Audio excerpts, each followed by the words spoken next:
My cheating wife ran off with the neighbor and abandoned our newborn. 10 years later she begs back. But I choose exposure and revenge. I don't know how long I sat there going through her phone, but I screenshot everything. I couldn't just let it slide. I saved all the proof to my own phone, because I knew at that moment I was going to need it. The next day, I barely slept. I felt sick thinking about what I was going to do. I didn't want to just blow up right then and there, so I decided to wait. But I also knew this wasn't just about me. Maggie, Dan's wife, had to know too. I mean, how could I not tell her? She was going through her own struggle, having just had a baby herself, and I didn't know how she was going to take it, but it felt like the right thing to do. I reached out to Maggie later that day. I went over to her house while Sarah was still at home with Jason. It was hard, man. I sat there trying to find the right words, but no matter how I put it, it was going to shatter her world too. Eventually, I just told her everything. She didn't cry at first, she just stared at me, like her brain couldn't process it all. I gave her the screenshots I'd taken, and that's when she started crying. I don't think I've ever felt so bad for someone in my life. I felt like the bearer of bad news, wrecking someone else's world, but I knew I couldn't stop there. I had to confront Sarah. That evening, I sat her down and just let it all out. I told her what I'd found, how I knew everything, and that I wasn't going to let it slide. She started crying, of course, begging me to forgive her, saying it was a mistake and that she still loved me, but it didn't matter. I couldn't trust her anymore, and there was no way I was going to keep living a lie. I told her I wanted a divorce, and that was it. I wasn't playing around. I even went and got a paternity test for Jason because the affair lined up with when he was conceived. I hated that I even had to do that, but I couldn't shake the doubt. Waiting for those results was brutal, but I needed to know for sure. 2 days later, I came home from work, and the house was quiet. Too quiet. Jason was in his crib, crying his eyes out, but Sarah was gone. No note, no explanation. Just gone. My heart sank. I went through the house looking for her, thinking maybe she'd gone to the store or something, but no, she'd left. The only thing I found was a note she'd left on the table. In it, she said she didn't love me anymore, and that she had left with Dan. She told me not to contact her, and that was it. She'd taken off, leaving me alone with our baby. I knew she was leaving, but I never thought she'd actually abandoned Jason. That's what broke me the most. How could someone leave their 6-month-old son? How could a mother do that? It didn't make sense. I couldn't wrap my head around it, but there it was, right in front of me. She was gone. I picked Jason up and just held him, trying to figure out what the hell I was going to do next. I felt lost, like my whole life had just collapsed. Everything I thought I knew about Sarah, everything I thought we had, was gone in an instant. My wife abandoned me and our son 10 years ago. Now she demands to have her family back. Alright, here it goes. I'm going to start from the beginning, and honestly, writing this down is making me remember all the crap I went through. So here's my story, and I hope it'll help someone out there who's been in a similar situation. I'm 34 years old now, but let's rewind to 2012. Back then, I was in my mid-20s, and I had just married Sarah. She was a year older than me, 35 now. We got married after dating for a few years, and everything felt like it was falling into place. You know that feeling where you think, yeah, I made it? That's where I was. I had a decent job, we had just moved into a nice little house in a quiet neighborhood, and we were expecting our first baby. Jason, my son, was born in 2013, and man, becoming a dad felt like the most incredible thing. I can't even describe it. I'd wake up in the middle of the night just to check on him, even if he was asleep. It's one of those feelings you can't fully understand unless you've been there. My world revolved around him. But here's the thing. Life doesn't give you a heads up when it's about to slap you across the face. I thought everything was perfect. Sarah and I were busy with the baby, adjusting to being new parents, and figuring out the whole work-life balance. But just when I thought things were going well, the first crack appeared. It was November 2013. Jason was about 6 months old. Sarah had gone to bed early because she was tired from dealing with the baby all day. I stayed up late watching TV, nothing special. Then her phone, which was charging on the coffee table next to me, buzzed. I didn't think much of it at first. People get texts late sometimes, no big deal, right? But for some reason, this time, I looked. And what I saw next changed everything. The message was from our neighbor, let's call him Dan. It was one of those flirty, suggestive texts, and my gut just dropped. I'm talking about that pit-in-your-stomach feeling when you know something's really wrong. I didn't touch the phone at first, just stared at it. My mind racing. My brain was trying to convince me I'd read it wrong, like maybe it was a joke or something. But I knew better. I picked up her phone, and yeah, I went through her messages. I wish I hadn't. What I found wasn't just a flirty text. It was months of sexting, sending nude photos, and talking about meeting up at hotels. It wasn't just some casual thing, they'd been at it since, well, apparently from the very first week we got married. I was freaking furious. I felt like an idiot, like I'd been completely blind to what was going on right under my nose. Everything we had, or I thought we had, felt like a damn lie. The days after Sarah left were a blur. I don't even remember what I did right after I found her note. I just kind of went into autopilot, trying to keep things together for Jason. There were moments when I'd just stare at him and wonder, how the hell am I supposed to do this alone? I mean, I was a good dad, but I never imagined raising a kid by myself. The first thing I had to do was let people know.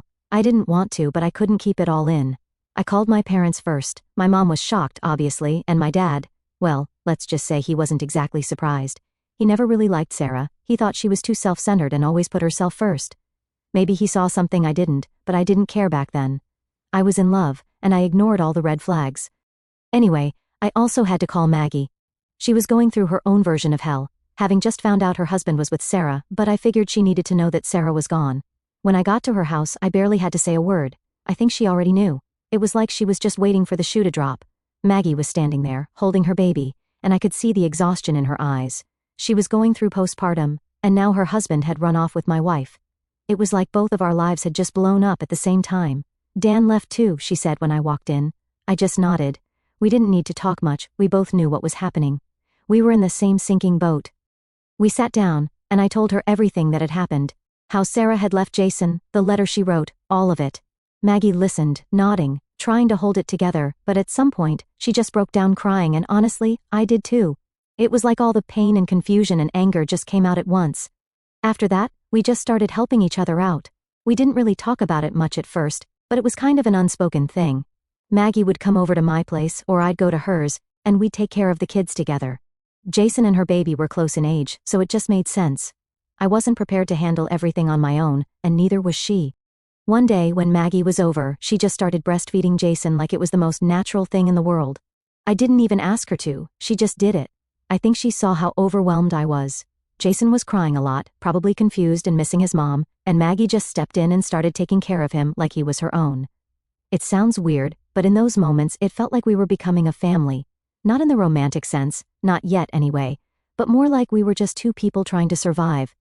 Trying to give our kids the stability they needed. We didn't talk about Dan or Sarah much.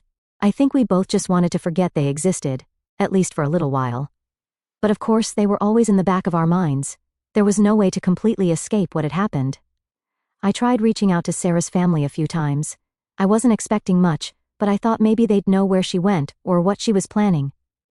Her dad answered the phone the first time I called. He was as confused as I was. He didn't have a clue where she was and sounded genuinely shocked when I told him what had happened. Apparently, Sarah hadn't mentioned anything to them, not even a hint. Her dad was furious. He said if she ever tried to come back, she wouldn't be welcome in their house. They pretty much disowned her right then and there. I didn't feel bad for her, she made her choices, and now she had to live with them. Things were hard though. Real hard. There were days when I just felt like giving up. I was working full-time trying to raise Jason, and dealing with the emotional mess Sarah left behind. But I kept going, mostly because I didn't have a choice. Jason needed me, and that's what kept me grounded. Maggie and I kept getting closer over the next few months, not in a romantic way at first, but we just leaned on each other. She was helping me out, and I was doing my best to support her too. It was like we were just trying to survive, and it felt good knowing I wasn't totally alone in all of this. One day, Maggie came over with her son, like usual, and we were sitting in the living room watching the kids play. She turned to me and said, "You ever think about what we're going to tell them? You know, when they're older?" I hadn't thought about it too much. I was so wrapped up in the day-to-day, just trying to keep everything together, that I didn't have the mental space to think about the future. "I don't know," I admitted. "I guess we'll just figure it out when the time comes." But that wasn't a good answer, and I knew it. At some point, Jason was going to start asking questions about Sarah, about why she left, and I didn't know how I was going to explain that to him. How do you tell your kid that their mother abandoned them? Maggie nodded, but she didn't push it. I think she was just as lost as I was when it came to that. Over time, we started doing more together. We'd take the kids to the park, go out to lunch, stuff like that. It felt like we were becoming a family, and Jason started calling Maggie Mom. I didn't even tell him to, he just started doing it one day, and Maggie didn't stop him. I was grateful for her, but at the same time, I was terrified. What if Sarah came back one day? What if Jason found out the truth and hated me for it? These thoughts kept me up at night, but I didn't talk to anyone about them. I just kept it all inside, trying to push through each day. We still didn't talk much about Dan or Sarah. It was like an unspoken rule between us. We just focused on the kids and getting through the day, but I knew deep down that the past wasn't done with us yet. As time went on, things between me and Maggie started to shift. We were still just friends, but there was this unspoken connection building between us. I don't know if it was because we had been through similar hell or because we spent so much time together, but it was there. And honestly, it scared me. I wasn't ready to move on from Sarah, even if she had abandoned me and Jason. Part of me was still angry, but another part of me felt like I hadn't really let go of what our marriage was supposed to be. It's like I was stuck between wanting to move on and not being ready to let go of the idea of my family, even though Sarah had destroyed that. But Maggie was different. She was strong, she had been hurt just like me, and yet there she was, taking care of her son and helping me with Jason every day. She showed up every day. She was there when I needed someone, whether she knew it or not. One day, we were sitting at the kitchen table, the kids were napping, and we just started talking about everything. Our exes, the betrayal, the hurt, all of it. It was the first real conversation we had about what had happened. Until then, we'd kind of avoided it, I guess because neither of us wanted to open those wounds. "I still can't believe he just left," Maggie said, staring at her coffee cup. "I mean, I know we weren't perfect, but how do you just leave your kid like that?" Her voice cracked a little, and I could see how much it was eating her up inside. "I don't get it either," I replied, shaking my head. "It's like Sarah just woke up one day and decided she didn't care anymore. I don't think I'll ever understand it." We sat there in silence for a while after that. It wasn't awkward or anything, just heavy. The kind of silence where you both know what the other is thinking but there's nothing else to say. We had both been left in the dust by people who were supposed to love us, and there was no fixing that. As the weeks passed, it started to feel like we were in this strange in-between place. Maggie was over almost every day, and our lives were so intertwined that it was hard to imagine what things were like before everything blew up. We had our routines, our inside jokes, and of course, our kids. It felt like we were a family. One afternoon, we took the kids to the park. It was a warm day, and Jason and Maggie's son were running around, chasing each other, laughing like nothing in the world could hurt them. I watched them and felt this weird mix of sadness and happiness. Sad because their actual parents weren't there for them, but happy because, at least for now, they had each other, and they had us. At one point, Jason ran over and grabbed Maggie's hand, calling her mommy without even thinking about it. It stopped me in my tracks. I hadn't told him to call her that, and neither had Maggie. It just sort of happened, and the craziest part? Maggie didn't correct him, she just smiled down at him like it was the most natural thing in the world. After the park, we went back to my place for dinner. We were both exhausted from chasing after the kids all day, and we plopped down on the couch while they played with their toys in the living room. Maggie looked over at me and said, "You ever think about what's next for us?" I wasn't sure what she meant at first, so I asked, "What do you mean?" She sighed, then leaned back, staring at the ceiling for a moment. "I mean, is this it? Are we just going to keep doing this, helping each other out, raising our kids like this? I don't know what I'm asking really. I guess, do you think we're more than just friends now?" Her question hit me like a brick, but in a good way, if that makes sense. I hadn't allowed myself to think about it, but I knew exactly what she was talking about. There was something between us. I wasn't sure if it was love, or if we were just clinging to each other because we didn't have anyone else, but whatever it was there. "I don't know," I said, being as honest as I could. "I guess I've been afraid to think about it. Everything with Sarah still feels so raw, you know? But you're right, there is something here." Maggie nodded, and for a minute neither of us said anything. I think we were both scared of what would happen if we crossed that line. "I'm not saying we have to figure it all out right now," she added quickly. I needed to know if you felt it too." "I do," I said finally, looking her in the eyes. "I really do." And that was that. We didn't kiss or anything, we didn't rush into some big romantic moment, but we both knew something had changed. It was like we'd acknowledged this connection we'd been dancing around for months, and now that it was out in the open, it wasn't going away. Over the next few weeks, things stayed pretty much the same, but there was this undercurrent between us. It was like we both knew where things were headed, but we weren't in a rush to get there. We kept taking care of the kids, helping each other out, and spending time together, but now it felt different. Like we were building something new, something real. Then one evening after we had put the kids to bed, Maggie leaned over and kissed me. It wasn't planned, it wasn't some big romantic gesture. It was just right, and in that moment, everything shifted. We didn't talk about it much after that, but the line had been crossed. We were together now, and it felt like the most natural thing in the world. Looking back, I can't say when it happened exactly, but somewhere along the way, we had gone from two people helping each other survive to something more. We had become a family, and honestly, it felt damn good. It's weird how life can shift on you without you even realizing it. One minute you're barely hanging on, and the next, you've got a whole new life in front of you. That's kind of what happened with me and Maggie. We didn't plan on becoming a couple, it just sort of happened. We had been through so much together that when it turned into something more, it felt like the most natural thing in the world. After that kiss, things changed between us, but it wasn't this huge dramatic shift. It wasn't like we suddenly moved in together or started calling each other babe or whatever. It was more subtle, but it was there, the way we'd sit a little closer when we watched TV after the kids went to bed, how she'd rest her head on my shoulder when she was tired. It was like the closeness had always been there, and we were just letting it be what it was. But of course, life doesn't give you any time to get comfortable. Just when things started feeling like they were finally falling into place, Jason stumbled onto something I wasn't ready for. One afternoon, we were going through some old boxes. I'd been cleaning out the attic, trying to make more space for storage. Jason was playing around with some of his old toys, asking questions about random stuff, as kids do. That's when he found it. A photo album I hadn't touched in years. It was one of those big old-school ones where you had to peel back the plastic to stick the pictures in. He pulled it open, and the first picture he saw was of me, him, and Sarah at the hospital the day he was born. I hadn't thought about that photo in a long time, and seeing it now, it felt like a punch to the gut. "Who's that?" Jason asked, pointing at Sarah. I froze.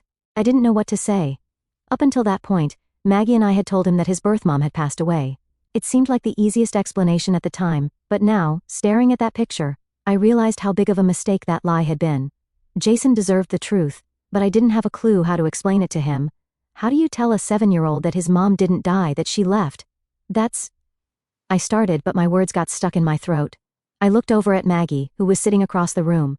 She gave me a soft nod, encouraging me to say what needed to be said. I took a deep breath. "That's your birth mom." Jason furrowed his brow, not fully understanding. "But I thought my mom was Maggie." "She is, buddy," I said quickly. "Maggie is your mom. She's been taking care of you since you were a baby. But that woman in the picture, she's the one who gave birth to you." He looked confused, which made sense. It was a lot to dump on a kid all at once. I could see the gears turning in his little head, trying to make sense of what I was saying. "Where is she?" he finally asked. I wasn't ready for that question. I didn't have a good answer. I had no idea where Sarah was. The last I'd heard, she was off with Dan, living God knows where. But I couldn't tell him that. He was too young to understand the whole mess of it. "She's not here anymore," I said carefully. "She left when you were a baby." "Why?" That one hit me hard. It's the kind of question that doesn't have an easy answer, and it hurt knowing I had to try and explain it to him. I looked at Maggie again, hoping she'd jump in, but this was my mess to clean up. She knew that, and I did too. "I don't know," I said honestly. "Sometimes people make bad choices, and they don't always think about how it's going to hurt the people they love." Jason didn't say anything after that. He just sat there, staring at the picture for a long time. I wanted to tell him more, but I didn't know where to start. How do you explain to a kid that his mom walked out on him and never looked back? I hated that I couldn't give him a better answer. Eventually he closed the album and handed it back to me. "Can I go play now?" "Yeah, buddy, go ahead." He ran off to play with Maggie's son, leaving me and Maggie sitting there in silence. I felt like a failure. I had tried so hard to protect him from the truth, but now it was out there, and I couldn't take it back. Maggie came over and sat next to me on the couch. She didn't say anything at first, just put her hand on mine. After a few minutes she finally spoke. "You did the right thing," she said softly. "He needed to know."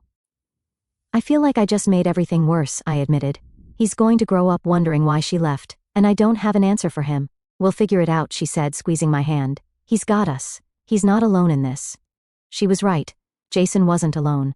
He had me, and he had Maggie, and together we'd get through it. But it didn't stop me from feeling like I had let him down. I should have told him the truth from the start, but instead, I had fed him a lie because it was easier. Now I had to deal with the consequences. Over the next few days, Jason didn't bring up the picture again. He went about his normal routine, playing with his toys, going to school, and hanging out with his friends. But I could tell something had shifted in him. He was quieter, more thoughtful. I could see the wheels turning in his head, and it killed me knowing that he was probably still trying to make sense of everything. I kept expecting him to ask more questions, but he never did. Maybe he wasn't ready. or maybe he was just trying to process it on his own. Either way, I knew this wasn't the end of it. The questions would come eventually, and when they did, I'd have to be ready to give him the answers he deserved. But for now, I just had to be there for him. Be the dad he needed, even if I didn't have all the right words. Life with Maggie was good. After divorcing Sarah, Maggie and I got engaged about a year later. We were already like a family, so it felt like the natural next step. We got married and had our first child not long after. Together, we built a life where we were happy, and for the most part the mess with our exes seemed like a distant memory. We'd talk about them from time to time, but mostly it was just to ourselves, how far we had come, how much better things were now. But then, fast forward 10 years, and out of nowhere, an anonymous email showed up in my inbox. I didn't recognize the sender, but when I opened it, the message made it crystal clear who it was from. It read, "I want to see my son and get my family back. We're not divorced yet." I felt this weird mixture of shock and anger reading that. It was Sarah. After all these years, she decides to pop back into our lives, acting like nothing had changed. I hadn't heard from her since she left, and now she's claiming we're not divorced? The nerve of her. I showed the email to Maggie, and she instantly freaked out, understandably. She asked me, "Are you going to take her back?" I could see the worry in her eyes. She was scared that Sarah could somehow come back and ruin everything we'd built. I hugged Maggie and told her exactly how I felt. "She's an ugly part of my past, and I would never leave you for her. I'd never take her back, ever." That calmed Maggie down, but the situation wasn't simple. Even though there was no way I was taking Sarah back, now I had to figure out what to do about her request to see Jason. The thing is, I have full custody of Jason because Sarah was nowhere in the picture for all these years. She left, and I was the one who raised him, but now that she's back, does she still have any rights? Could she mess up our lives again by trying to claim custody or visitation? I had so many questions, and I didn't know what to do. One thing was for sure, I wasn't letting her just waltz back in like nothing happened. But I was torn about whether Jason should meet her. I didn't want to take away his chance to know his biological mother, but I also didn't want her to hurt him like she hurt me. After sitting with it for a while, I decided to reach out to a friend of mine who's a lawyer. I wanted to know what I was dealing with legally. Could Sarah come back and demand visitation? Does she have any parental rights left after abandoning Jason for 10 years? My friend told me something that made me feel a lot better. He said that if a parent has been absent and failed to contact their child for over a year, they can have parental rights terminated. In Sarah's case, it had been a decade. He reassured me that it would be next to impossible for her to get custody or even regular visitation, especially since she left without a trace and never bothered to reach out until now. I felt a huge weight lift off my shoulders hearing that. With that relief, I decided it was time to tell Jason the full truth about his biological mother. Maggie and I had already been going to therapy with him to deal with some of the questions he had after seeing Sarah's photo. I wanted to make sure we did this the right way, so I brought it up in one of our sessions. Meanwhile, I was still trying to figure out what the hell Sarah wanted after all these years. So I reached out to her father. We hadn't talked in a long time, but we were still on good terms. He had been just as shocked and disgusted by Sarah's behavior as I was when she left. I asked him if he knew why Sarah was suddenly trying to come back into our lives. Turns out, Sarah had been in contact with her sister often over the years. Not about Jason though. She was only reaching out for money whenever she needed help. According to her dad, Sarah had hit a rough patch. She was working a minimum wage job and living in a cramped apartment with 3 roommates. She'd been scraping by for years, but now even her sister had stopped helping her out. She was asking for more money than ever, and her sister just couldn't do it anymore. I felt bad for a second hearing about her situation, but then I remembered what she had done. She left me and her own child. She made her choices. Her dad even said that reintroducing her to Jason was probably not a good idea. "She hasn't changed," he said. "She's in no position to be a positive influence in his life." After talking to him, I reached out to Sarah's sister to get more details. Her sister was honest with me. She told me Sarah never asked about Jason. Not once in the last 10 years. All she cared about was getting money to pay rent or cover groceries. And to top it off, Sarah's affair partner, the neighbor she left me for, was in prison for sexual assault. Apparently he'd been locked up since 2015. Hearing that news, I didn't know whether to laugh or cry. I guess it was karma catching up to him, but it didn't make anything better for Jason or me. I asked her sister if Sarah knew about the divorce, and she told me Sarah still thought we were married. She didn't have a clue that I had filed for divorce years ago and moved on with my life. I told her to go ahead and fill Sarah in on the reality of the situation, how I had full custody of Jason, how Maggie and I had built a family together, and that Sarah had no claim over our son anymore. It was time for her to realize she couldn't just come back and pick up where she left off. When I told Maggie all of this, she was floored by Sarah's behavior. She couldn't believe how careless Sarah had been, not just in leaving but in completely ignoring her own son for a decade. She was shocked about the affair partner too, though honestly, it didn't surprise me. They were both a mess. It's been about a month since Sarah sent that email, and she hasn't reached out again. I think once her sister explained everything to her, she realized there wasn't much she could do. Maggie and I have decided to move forward with legally adopting each other's kids. It's something we've talked about for a while, and this whole situation just pushed us to make it official. I doubt Sarah will contact us again. I think she knows she doesn't have any rights here, and hiring a lawyer would just waste her time and money. But if anything changes, I'll let you guys know. For now, we're focusing on our family, and keeping our lives as peaceful as possible.